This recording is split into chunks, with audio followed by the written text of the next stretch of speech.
Bismillahirrahmanirrahim. In the name of Allah, who is the most beneficent and merciful.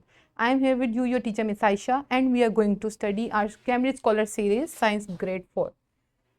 Today we are going to start our lesson number 10 of unit number 1. And your unit name is Characteristics and Life Processes of Living Organisms.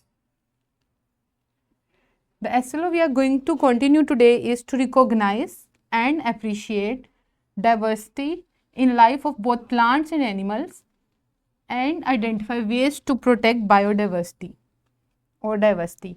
In the previous lesson number 9, we have discussed about recognition. We have recognized and appreciate diversity in case of plants and animals, and today we are going to learn about ways how to protect biodiversity. In your grade 4 book, in unit number 1 on page number 14 and 15, the topic is given regarding ways to protect biodiversity. हमने पिछले lesson में पढ़ा कि biodiversity क्या है. Living organism, जितने भी जानदार दुनिया में पाए जाते हैं उनमें एनिमल्स और प्लांट्स, और हमने एक टर्म इंट्रोड्यूस की micro organisms are the organisms जो बहुत स्मॉल है which can not be seen by our eyes, और इनके लिए हमें स्पेशल इंस्ट्रूमेंट चाहिए होता है which is what called microscope to see the micro organisms. So all that living organisms, उनको हम किस तरह से सेव कर सकते हैं इन आर एनवायरनमेंट, और उनकी लाइफ को हम किस तरह से प्रोटेक्ट कर सकते हैं, which is our topic of learning today. Lesson plan regarding the video lecture is also available for the teacher guidelines. Okay, we can conduct an activity.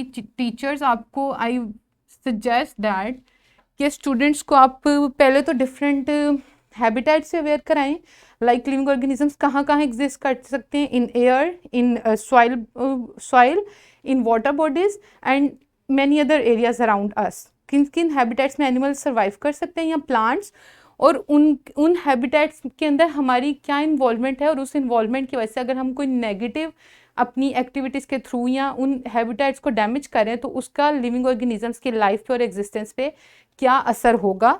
Bye discussing these questions with the students you can get about the knowledge regarding safety of habitats, और students को aware करें कि how can we protect or create awareness among the persons around us regarding biodiversity. So let us start our lesson today from your book. How there are ways to protect biodiversity. कि जितनी भी living life है which is what plants and animals, और हमने पढ़ा microorganisms, उनकी life को और उनकी एग्जिस्टेंस को विद इन देयर हैबिटेट हम किस तरह से सेव कर सकते हैं. ईच लिविंग ऑर्गेनिज्म, जितने भी जानदार हैं, चाहे वो प्लांट्स हैं, एनिमल्स हैं या माइक्रो ऑर्गेनिजम्स हैं, they all have equal right. उन सबको पूरा हक है कि वो अपनी ज़िंदगी की तमाम ज़रूरियात को पूरा कर सकें while living in the habitat और नेचर. और कुदरत ने, हमने पिछले अपने लेसन में पढ़ा कि किस तरह से बैलेंस क्रिएट किया हुआ है किसी भी एनवायरनमेंट के अंदर, कि every living organism is dependent directly और indirectly on other organisms for their life needs, और किस तरह से एक पूरा बैलेंस क्रिएट है to exist within the environment और ecosystem for all the living organisms. So unfortunately हो क्या रहा है, हमारी एक्टिविटीज़ कुछ ऐसी हैं जिसकी वजह से हम नेचुरल एनवायरनमेंट के बैलेंस को और एनिमल और लिविंग ऑर्गेनिजम्स के हैबिटेट को डैमेज कर रहे हैं. और उस डैमेजिंग की वजह से या हमारी उन एक्टिविटीज़ की वजह से होता क्या है, कुछ living organisms are going to extinct. We have learned in the previous lesson कि एक्सटिंक्ट टर्म मीन्स कुछ एनिमल्स हैं जिनकी लाइफ नीड्स भी पूरी नहीं हो पाती हमारी एक्टिविटीज़ की वजह से, जो उनका हैबिटेट डिस्टर्ब होता है, और उसकी वजह से वो दुनिया से ख़त्म होने के ख़तरे में और ख़त्म हो चुके हैं और ख़त्म हो रहे हैं. सो उसके लिए हमें करना क्या होगा, we must should take some steps ताकि हम बायोडाइवर्सिटी, एनिमल और प्लांट लाइफ को बचा सकें. And what are these steps? We can protect their habitat. How we will protect their habitat? We will learn in further slides. We should protect water resources. We should avoid hunting. We should educate ourselves, or we should educate others or people around us. And we can breed endangered animals. The animals which are in danger of extinction. वो animals जिनको ख़त्म हो जाने का ख़तरा है उनको हम सेव कर सकते हैं by their breeding. So how can we protect habitats of animals. हमें पता है there are different kinds of habitat जिसमें मुख्तलिफ तरह के जानवर और पौधे एग्जिस्ट करते हैं. We can save this habitats by we should plant more and more trees. हमें ज़्यादा से ज़्यादा दरख्त लगाने चाहिए और हमें दरख्तों की तबाही को रोकना चाहिए ताकि जो एनिमल्स दरख्तों पे रहते हैं या जंगलात में रहते हैं वो सर्वाइव कर सकें by getting their basic life needs which is natural. We can also implement और we should implement law and order. कोई ख़ास कानून जो हमें एनिमल्स हैबिटेट के में मूव करने के लिए गाइड किया जाता है हमें उसको फॉलो करना चाहिए. And it should be implemented by government. And we should stop looting the living places. जानदारों की जो भी रहने की जगह है हमें उसको पोल्यूशन से बचाना चाहिए. How can we do this by avoid doing this habit. That is not dumping garbage. हमें अपने इर्द गिर्द की जगह पे और वाटर बॉडीज़ में और एनिमल्स और प्लांट्स के सर्वाइवल की जगह पे कूड़ा फेंकने से अवॉइड करना चाहिए. So we can protect their habitats in order to save biodiversity. Secondly we should protect water resources. Water resources mean वो तमाम ज़खायर जो पानी के ज़खायर हैं या पानी की कलेक्शन या डिपोजिशंस हैं in the world. We should not pollute that water bodies. For example rivers, lakes, oceans, ponds and many other water reservoirs.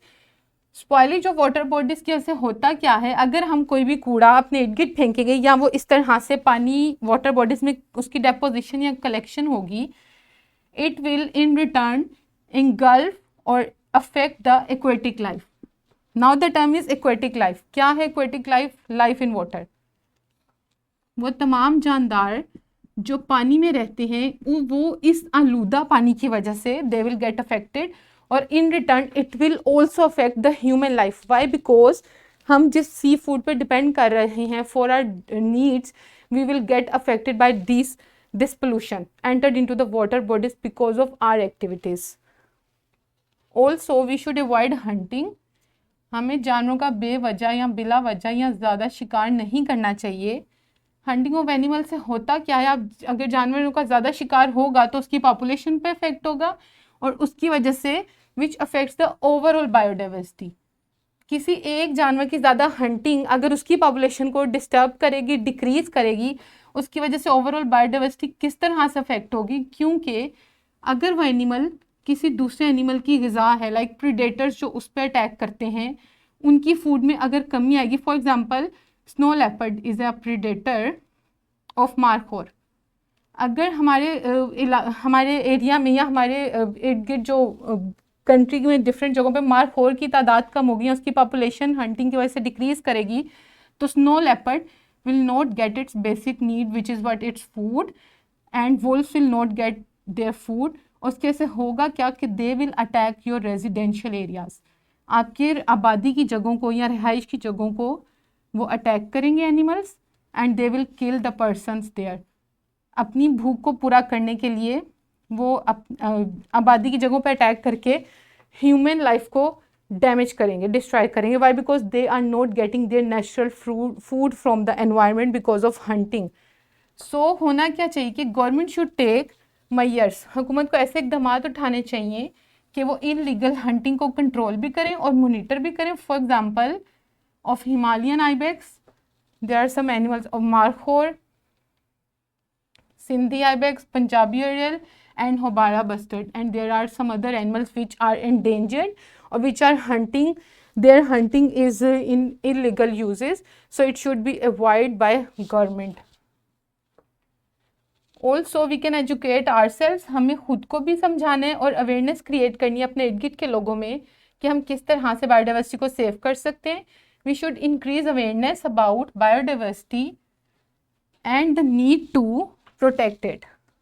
हमें बायोडाइवर्सिटी की पहले तो लोगों में अवेयरनेस और इम्पोर्टेंस को क्रिएट करना है और उनको बताना है कि हम इसको किस तरह से सेव कर सकते हैं by giving them these different measures.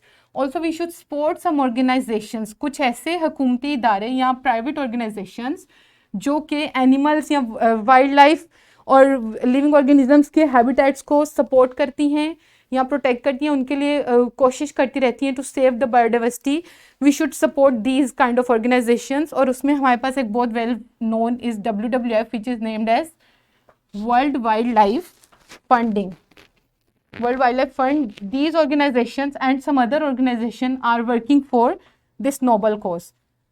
They are protecting and they are creating measures and creating awareness among the people how to save biodiversity, कि किस तरह से वो जानदारों के हैबिटेट्स को बचा रही हैं या उनके सर्वाइवल के लिए they are putting their efforts. Also we can और government should take measures to breed endangered animals. वो तमाम animals which are in the danger of extinction, जिनका ख़त्म हो जाने का, जिनकी population is getting decrease, उनकी breeding means उनकी पैदाइश और उनकी ज़्यादा रिप्रोडक्शन करानी चाहिए in national parks and zoos to promote their generations or their for the continuation of their generations. Continuation of their generations. Beside these, इसके अलावा हम क्या कर सकते हैं? We can contribute by very little of our efforts or attempts. हम अपने बहुत छोटे छोटे इकदामात से, like for example, हम बायोडाइवर्सिटी को सेव कर सकते हैं by not putting or throwing the garbage around. We should avoid littering. कूड़ा इर्द गिर्द ना फेंके, animal habitat like plants को destroy ना करें. For our own needs, for construction purposes and for many other needs, we should not destroy the animal's habitat. Summarizingly or conclusively, protecting biodiversity leads to coexistence with animals and plants without harming them. हमें इस तरह से अपने lifestyle और routines को और activities को promote करना है कि हम एनिमल्स और प्लांट्स की जो नेचुरल एनवायरनमेंट्स उसको प्रमोट कर सकें, उसको सेव कर सकें और हम उनके साथ उनको बगैर हार्म पहुँचाएं, we can exist among with them. During wrap up, what the teachers can do, you have to revise the SLO, which is to recognize and appreciate diversity in life in case of both plants and animals, and we have identified ways to protect it. आज के lesson में हमने पढ़ा कि किस तरह से हम बायोडाइवर्सिटी को प्रोटेक्ट कर सकते हैं। रैप अप में टीचर्स आप स्टूडेंट्स को रिवाइज करने के लिए लेसन डिफरेंट क्वेश्चंस उनसे पूछ सकते हैं to revise through the concepts clearly कि उन्होंने क्या सीखा और डिफरेंट अटैम्प्ट से ह्यूमन एक्टिविटी से हम किस तरह से बायोडाइवर्सिटी के को डैमेज करें या हम उसको किस तरह से सेव कर सकते हैं। Homework is given on page number 24 of your book, question number 4 in which you are asked to suggest some ways to protect biodiversity. Worksheet is available for further practice. In the next lesson, we will identify major parts, organs in animals, which are what? Teeth, bones, lungs, heart, stomach, muscles, and brain. Till then, we should have a very great time ahead. Thank you so much and Allah Hafiz.